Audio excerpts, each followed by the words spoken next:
Call me Uncle Roger, and I'm here to entertain you. Who knows any ghost stories? No one? Well, let me tell you, you're in luck. I just happen to be the best storyteller this side of the Mississippi. And I'm going to tell you what happened to four friends of mine when they were just about your age. They were going to join a frat, and the last thing they had to do was spend the night in that old Watson place. They all met over at Bill's house for supper, and they were going to leave from there. When dinner was finished, Bill's father told him some stories he had heard about the old house and the surrounding area. He said Old Man Watson lived right there after the Civil War. The old man was said to be a quiet man, rarely said anything to anyone when he came to town every other month for supplies. But one Friday afternoon, he came in and said that there had been some strange going-ons around his house. Several times he thought he had seen something looking through his windows, although he had never found any tracks. Saturday night came, and to everyone's surprise, the old man Watson came stumbling into town. He had a strange look in his eye, and he was all chewed up like he had been in a fight with a mountain lion. He was babbling something about the devil monster trying to get him, about 30 minutes before sunup. Watson said he ran from the monster as long as he could, but about 3 minutes before sunrise, the monster caught him and started chewing him. But as soon as the sun came up, the beast stopped, took one look in the woods, and started running and screaming into the woods. No one believed that that was how he really got cut, but they took him over to the traveling nurse to get bandaged up. Poor old Watson never did start making much sense, so the nurse volunteered to take him home. A week went past and the nurse never came back, so a group of town folks went out to the Watson place to look for her. But what they found was a shock to all of them. The once attractive nurse's face was mutilated, and she was running around the woods totally insane. Now they never did find Old Man Watson. Some say that the half-eaten bones they had found scattered over the yard were his. Nowadays, people say that in the dark night, if you go up to the house where you can still hear the nurse screaming, and you can still see Old Man Watson walking about the yard trying to gather up his bones, while a devil monster chases him. And with that fresh in their minds, and the clock getting closer and closer to 9, they figured they had better get on their way. They drove to the old house in silence, none wanting to admit that he was the slightest bit afraid. When they turned to the road that took them to the house, Skip broke the death-like silence by saying, "I'd never been on this road before." This brought about general agreement from the other three. So when they rounded the curve, they saw there it was. Oh my God. And they started having second thoughts about going on through this. Ned slowed down and eased the car through the creek. Moments later, they topped a hill, and there it was in a dark, eerie night, illuminated by a few stars that were out.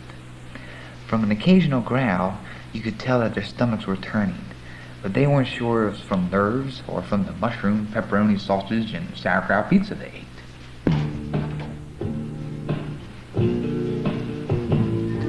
At first, no one moved.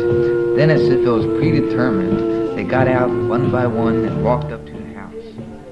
It wasn't a very large house, and one looked around the yard with a flashlight shone no one had been there in years.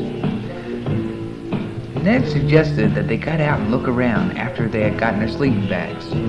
Inside was a dusty cobwebs hanging all over the place. They looked the house over thoroughly to make sure it was deserted. Then they went and picked the living room to sleep in because it had enough floor space. The night seemed peaceful, and they thought it was going to be a cinch to stay there all night. But no sooner did Tom say, "Wake me in the morning," when they heard a wild, crazy laughter from the outside. The laughter had hardly succeeded when Bill exclaimed, "Look, there in the window!" The other three turned and looked, but saw nothing. Ned stated that they're letting their imaginations run away with them. A half-scratching, half-gnawing sound came from the basement and hushed them. They realized they forgot to check the basement. After the noise quieted, Skip suggested that they check it out. None of them wanted to go, but they knew if they didn't, they wouldn't get a moment's sleep. Since Skip suggested it, they let him go first. The basement steps were rickety, and there was a feeling of death in the air. Just as they stepped into the dirt floor, they heard a slight scuffling sound, and then they saw it. It was a huge, hairy thing with two evil rows of teeth. It was turned before them before they could hardly move. They raced up the steps, shutting and securing the door behind them. As if they regained their breath, they realized Skip wasn't with them. Before they could decide what to do, they heard something running through the woods, crashing through the trees. Figuring that the beast was gone, they summed up the strength to check the basement for Skip. Flashlight in hand, down the steps they went. Skip wasn't there, nor was there any evidence of anyone had been there. Nothing was moved, and there weren't any footprints in the dirt floor. They rushed back up the stairs, panicked with fear. They knew that they had to do something, so they decided to look out the back in the field for any signs of Skip. They eased out the door and crept around the corner of the house. Then came the wild, crazy laughter they had heard before. They looked in the direction of the laughter and saw her. It was the girl that they had heard about, with torn clothes and a strange, empty look upon her face. They started towards her to see if they could help her. Then all of a sudden she turned and ran deep into the woods yelling, "It still lives! It still lives!" Now the boys were really scared. Skip was nowhere to be found, and something, whatever it is still alive out there. Not knowing what to do, the boys went back to the house where they found bloodstains all over the walls and on the floor. A strong smell of sulfur hung in the air. This was one college prank that turned into the biggest nightmare of their lives. All the boys wanted to do now was to find Skip and get far away from the house as possible. Unwillingly, the boys followed the bloodstains, hoping that it would lead them to Skip. The stains led them straight to the basement door, the same door where it all started from. Slowly they opened the door and found nothing but no more blood or anything. It was as if everything just disappeared at this door. You wouldn't think that nothing else could go wrong, but there it was, a low but distant moan. "My bones, I must find my bones." Over and over they heard this, and the bad thing about it was getting closer. And then out of the corner of one of the boys' eyes, he saw a man, white as ghost, go by the window. The boys ran to the window to get a better look. It was the old man Watson. They couldn't believe it. There he was, a ghost story in real life. Bill thought maybe that if he could follow him, it might bring him to Skip. Slowly the boys eased out of the house and began to follow the old man Watson. He headed towards the woods, still yelling, "My bones! I must find my bones!" All of a sudden he vanished into thin air. Bill broke down crying. "We'll never find Skip. He's gone!" Suddenly they heard leaves shuffling, and they didn't want to see what it was, so they got into the house and locked everything, including the basement door, the one where it all started. The boys all met in the living room and just sat and listened.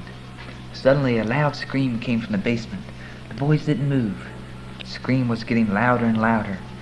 Whatever it was made its way to the basement door, and it was banging on it and trying to get in. It tried for half an hour, scratching, banging, and screaming. Then as sudden as it came, it stopped. It was morning.